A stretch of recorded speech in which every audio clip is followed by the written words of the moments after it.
Hi നമസ്കാരം. നമ്മൾ കഴിഞ്ഞ വീഡിയോയിൽ പറഞ്ഞതുപോലെ അടുത്ത ദിവസം, അതായത് ഒരു 10 ദിവസം കഴിഞ്ഞതിന് ശേഷം നമ്മൾ രണ്ടാം ഘട്ട വളം തുടങ്ങാം എന്ന് നമ്മൾ പറഞ്ഞിരുന്നു. പക്ഷേ യാദൃശ്ചികമായി ശക്തമായ മഴ നമ്മളെ സത്യത്തിൽ പറഞ്ഞാൽ ചതിക്കുകയാണ് ചെയ്തത്. കാരണം ഞാൻ ഒരുപാട് ഈ ഭാഗങ്ങളിലൊക്കെ നമ്മൾ പയറൊക്കെ വിതച്ചായിരുന്നു. അത് ഞാൻ സത്യത്തിൽ 3 തവണ വിതച്ചു.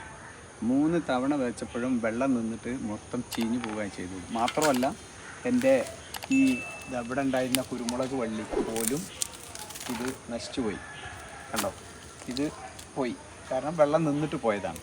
അങ്ങനെ വലിയ ബുദ്ധിമുട്ട് ഈ സംഗതിയിൽ ഉണ്ടായിട്ടുണ്ട്. അപ്പോൾ ഇനി രണ്ടാം ഘട്ടം ഇനി അവസാന സമയമായി തുടങ്ങി. അപ്പോൾ രണ്ടാം ഘട്ടമായിട്ട് ഞാനിതിലേക്ക് ജൈവവളം ചേർക്കാൻ പോവുകയാണ്. ജൈവവളം എന്ന് പറയുന്നത് പച്ച ചാണകമാണ്. ഞാൻ തോല് മൊത്തത്തിലെ ഇവിടെ പറമ്പൊക്കെ മൊത്തം അടിച്ച് വൃത്തിയാക്കി എല്ലാ വേസ്റ്റുകളും സാധനങ്ങളൊക്കെ ഈ ചാലിൽ മൊത്തം ഇട്ട് അത് കഴിഞ്ഞതിന് ശേഷം ഇനി അതിൻ്റെ മുകളിൽ ബെഡ് പോലെ ഇത് വിരിച്ചതിന് ശേഷം അതിൻ്റെ മുകളിൽ നമ്മൾ എന്താണ് പച്ച ചാണകം ഇടാൻ പോവുകയാണ്. അതിനോടൊപ്പം തന്നെ ഇതിനകത്തേക്ക് നമ്മൾ കടലപ്പിണ്ണാക്കും കൂടി ഇതിനകത്ത് ജൈവവളമായിട്ട് കൊടുക്കാൻ പോവുകയാണ്.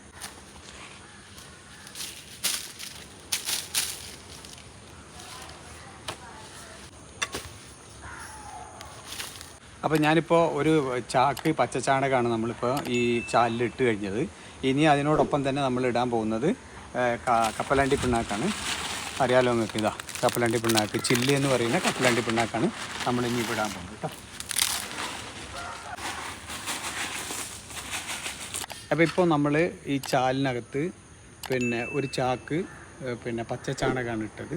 ആ ഒരു പച്ചച്ചാണകം ഇട്ട് കഴിഞ്ഞതിന് ശേഷം അതിൻ്റെ മുകളിൽ തന്നെ നമ്മൾ കപ്പലണ്ടി പിണ്ണാക്ക് 3 കിലോ ആണ് ഞാൻ ഇട്ടത്. അതിന് കാരണം എന്താ വെച്ചാൽ സാധാരണഗതിയിൽ ഒരു കപ്പലണ്ടി പിണ്ണാക്ക് നമ്മളൊരു തെങ്ങിന് 5 കിലോ നമ്മൾ കൊടുക്കാറുണ്ട്.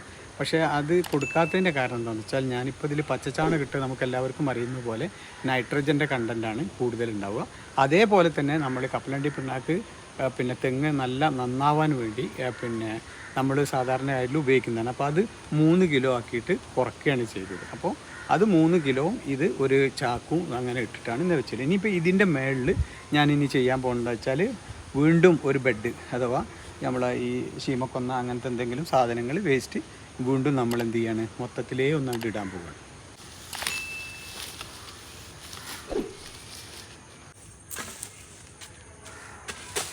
അപ്പോൾ ഇനി നമ്മൾ പച്ചച്ചാണകം ഇട്ടു, കപ്പലണ്ടി പിണ്ണാക്ക് ഇട്ടു, അതിൻ്റെ മുകളിൽ വീണ്ടും എന്ത് ചെയ്തു, തോല് അഥവാ ശീമക്കൊന്ന നമ്മൾ വിരിക്കലാണ് നടത്തിയിട്ടുള്ളത്. ഇപ്പോൾ ഇനി നമ്മൾ ചെയ്യാൻ പോണത് ഈ കരയിൽ നിന്ന് തന്നെ ഇത്തിരി മണ്ണ് അതിൻ്റെ മേലിട്ട്, അപ്പോൾ ഇതൊന്ന് ലെവലാവാൻ വേണ്ടിയിട്ട്, ഒന്ന് അഴുകാൻ വേണ്ടിയിട്ട് ഇടുക. അങ്ങനെ ഇട്ട് കുറച്ച് ദിവസം കഴിഞ്ഞതിന് ശേഷം നമ്മൾ ഇനി എന്ത് ചെയ്യാൻ പോകുന്നത്, ഇതിനകത്തേക്ക് ഇംഗ്ലീഷ് വളങ്ങൾ, നമ്മൾ പൊട്ടാഷ് തുടങ്ങിയ വളങ്ങൾ നമ്മൾ ഇതിൻ്റെ മുകളിലേക്ക് ചേർക്കാൻ പോകുന്നു.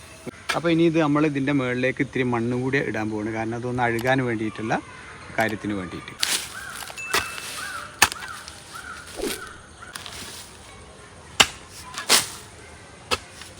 അപ്പോൾ ഇതുപോലെ ഇങ്ങനെ മണ്ണ് നമ്മൾ ലേശം ഇറക്കിയിടുക. ഇനി പുറത്ത് കിടക്കുന്ന മണ്ണ് ഇംഗ്ലീഷ് വളങ്ങൾ ചേർത്തതിന് ശേഷം ആ മണ്ണ് കൂടി ഇങ്ങോട്ട് കൂട്ടിയിടുന്നതോടുകൂടി പൂർണ്ണമായും നമ്മളെ തെങ്ങിൻ്റെ തടം പൂർണ്ണമായി മൂടുകയും ചെയ്യും. ഒരു വലിയ ഏരിയ നമുക്ക് എന്ത് ചെയ്യാൻ പറ്റും, വൃത്തിയിൽ പുല്ലോ കാര്യങ്ങളൊന്നും ഇല്ലാതെ വെക്കാൻ പറ്റും. ഇനി ബാക്കി വരുന്ന കുറച്ച് ഈ ഏരിയകളിലൊക്കെ നമുക്ക് എന്തെങ്കിലും ചേമ്പോ ചേനയോ അങ്ങനെ എന്തെങ്കിലുമൊക്കെ നമുക്ക് എന്ത് ചെയ്യാൻ പറ്റും, നടാൻ പറ്റും. നമ്മൾ മറ്റൊരു തെങ്ങിന് ഇംഗ്ലീഷ് വളം ഇട്ടിട്ടാണ് ഞാൻ കാണിക്കാൻ പോകുന്നത്. അതെന്താണെന്ന് വെച്ചാൽ ഇത് നമ്മളിപ്പോൾ കാണിച്ചു തന്നതുപോലെ നേരത്തെ ഞാനിതെല്ലാം റെഡിയാക്കി വെച്ച ഒരു തെങ്ങാണിത്.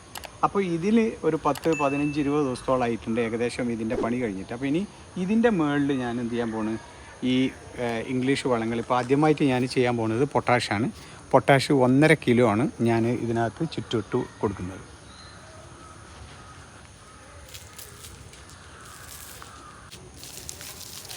ഇനി നമ്മൾ പൊട്ടാഷിന് ശേഷം റോക്ക് ഫോസ്ഫേറ്റാണ് നമ്മൾ ചേർക്കാൻ പോകുന്നത്. ഇത് 1.5 കിലോ ആണ് ഇതിനകത്ത് ഞാൻ ചേർക്കാൻ പോകുന്നത്.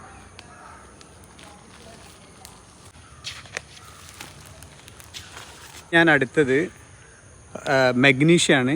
മഗ്നീഷ്യം 1/2 കിലോ ആണ് നമ്മൾ ഇതിനകത്ത് ചേർക്കാൻ പോകുന്നത് കേട്ടോ. മഗ്നീഷ്യം എന്ന് പറയുമ്പോൾ നിങ്ങൾക്ക് എല്ലാവർക്കും അറിയുന്നത് പോലെ മെച്ചിൽ കൊഴിച്ചിൽ അങ്ങനെയുള്ള കാര്യങ്ങൾക്കൊക്കെ ഇപ്പോൾ നല്ല കായ്പിടുത്തത്തിനൊക്കെ മഗ്നീഷ്യം അത്യാവശ്യമാണ് തെങ്ങിനെ സംബന്ധിച്ചിടത്തോളം. അതാണ് ഞാനിപ്പോൾ 1/2 കിലോ ഇതിനകത്തേക്ക് ഇടാൻ പോകുന്നത്. ഇനി ഇപ്പോൾ ഈ 3 സാധനങ്ങൾ ചേർത്തതിന് ശേഷം ഇനി നമ്മൾ ചേർക്കാൻ പോകുന്നത് ഇതിൽ ബോറോക്സാണ്. ബോറോക്സിൻ്റെ ഗുണഗണങ്ങൾ ഞാൻ പറയേണ്ട കാര്യമില്ല, നിങ്ങൾക്ക് എല്ലാവർക്കും അറിയാം. മെച്ചിൽ കൊഴിയുക, അതുപോലെ തന്നെ മെച്ചിൽ കൂടുതൽ കായ്പിടുത്തമൊക്കെ ഉണ്ടാകുന്നതിന് വേണ്ടിയിട്ടുള്ള മറ്റൊരു മൈക്രോ ന്യൂട്രിയൻസാണ് ഈ ഒരു സാധനം കൂടി, അതായത് ബോറോൺ എന്ന് പറയുന്നത്. ബോറോണും മഗ്നീഷ്യം ഒക്കെ മൈക്രോ ന്യൂട്രിയൻസിൽ പെട്ട സാധനങ്ങളാണ്. അപ്പോൾ ബോറോണാണ് ഞാൻ 50 ഗ്രാമാണ് ഞാൻ ഒരു തെങ്ങിന് നിശ്ചയിക്കപ്പെട്ടിട്ടുള്ളത്. അപ്പോൾ ആ ഒരു 50 ഗ്രാമാണ് ഞാൻ ഈ ബോറോക്സ് തെങ്ങിനിടാൻ പോകുന്നത് കേട്ടോ.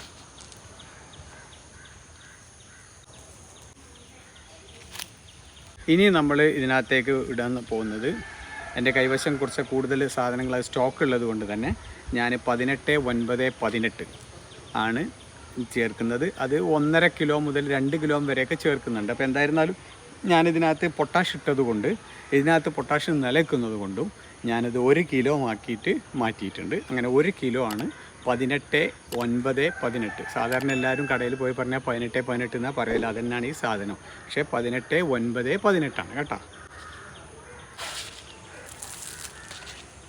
അപ്പോൾ ഇനി നമ്മളിതെല്ലാ സാധനങ്ങളൊക്കെ ഇട്ട് ഇനിയിപ്പോൾ എന്ത് ചെയ്യാൻ പോകുന്നത് വെച്ചാൽ ഇത് നമ്മൾ മൊത്തം മൂടാൻ പോവുകയാണ്. മണ്ണ് മൊത്തത്തിൽ മൂടിയിട്ട് ഈ സൈഡിൽ നിന്നും പുറത്തു നിന്നും അകത്തു നിന്നും മണ്ണിട്ടിട്ട് ഇതിനെ മൊത്തം അടച്ച് മൂടാൻ പോവുകയാണ്.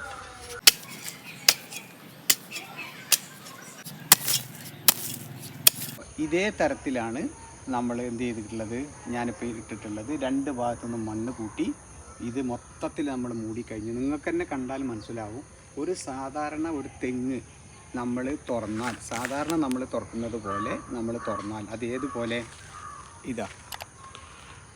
ഇതുപോലെ ഈ രീതിയിൽ നമ്മൾ ഈ തെങ്ങ് തുറന്നാൽ, അതിങ്ങനെ തുറക്കാനുള്ള കാരണം ഞാൻ നിങ്ങളോട് പറഞ്ഞ് ഏറ്റവും നല്ലത് ചാലിട്ടിട്ട് തുറക്കലാണെന്ന് പറഞ്ഞു. പക്ഷേ ഇത് എന്തുകൊണ്ട് തുറന്നു എന്ന് ചോദിച്ചാൽ, ഇതിൻ്റെ തൊട്ടടുത്തുള്ള തെങ്ങ് 2 എണ്ണം തുറന്നതോട് കൂടിയിട്ട് നമുക്ക് എന്ത് ചെയ്യാൻ പറ്റില്ല, പിന്നെ ഒരു ഗ്യാപ്പ് ഇവിടെ ഉണ്ടായില്ല, വീണ്ടും വലിയ ആ രീതിയിൽ തുറക്കാൻ. അപ്പോൾ അതുകൊണ്ടാണ് സാധാരണ നമ്മൾ നമ്മളെ നാട്ടിൽ നടക്കുന്ന രീതിയിലുള്ള പരമ്പരാഗതമായി തുറക്കുന്ന ശൈലിയിൽ ഇത് തുറക്കാൻ കഴിഞ്ഞു. പക്ഷേ ഇത് നമ്മൾ മൂടിക്കഴിഞ്ഞാൽ എന്തായിരുന്നാലും ഈ ഒരു പരുവത്തിലേക്ക് ഇങ്ങനെ പരന്ന് ഈ തരത്തിൽ ഇത് എന്തായിരുന്നാലും നമുക്ക് കിട്ടുകയില്ല. കാരണം ഇത് ഉടച്ച മാതിരിയാണ്. ഇപ്പോൾ തെങ്ങ് നമ്മൾ സാധാരണ പറമ്പ് ഉടക്കുക എന്ന് പറയില്ലേ, അങ്ങനെ ഉടച്ചതുപോലെ പോർഷനാണ്. ഇപ്പോൾ ആ ഒരു തെങ്ങ്, അപ്പുറത്തുള്ള ഒരു തെങ്ങ്, ഞാനിത് രണ്ടും കൂടി മൊത്തം ഒന്ന് നമ്മളിത് മൂടി ഇതേപോലെ മൂടി കഴിഞ്ഞാൽ ഉണ്ടാകുന്ന അവസ്ഥ എന്താണെന്ന് വെച്ചാൽ, ഈ ഒരു ഏരിയ മൊത്തത്തിൽ നമ്മളെന്താവും, ഉടച്ചതുപോലെ നിൽക്കും. അപ്പോൾ മണ്ണ് എപ്പോഴും ഇളക്കമുള്ള മണ്ണായിട്ട് നമുക്ക് കിട്ടുകയും ചെയ്യും. ഇതാണ് ഏറ്റവും നല്ല ശൈലി. അതുകൊണ്ട് തന്നെ ഇങ്ങനെ വളവും ഈ തരത്തിലുള്ള തെങ്ങും തടം തുറക്കലും മൂടലും ചെയ്യലും ഒക്കെ ചെയ്താൽ തീർച്ചയായിട്ടും നല്ല വിളവ് നമുക്ക് ലഭിക്കും എന്ന കാര്യത്തിൽ സംശയമില്ല. എൻ്റെ വീഡിയോ നിങ്ങൾക്കെല്ലാവർക്കും ഇഷ്ടപ്പെട്ടുവെങ്കിൽ മറ്റുള്ള ആളുകളിലേക്കൊക്കെ ഷെയർ ചെയ്യുക. അതോടൊപ്പം തന്നെ സബ്സ്ക്രൈബ് ചെയ്യാത്തവരുണ്ട് എങ്കിൽ സബ്സ്ക്രൈബ് ചെയ്യുക, ലൈക്ക് ചെയ്യുക, ഷെയർ ചെയ്യുക. Thank you.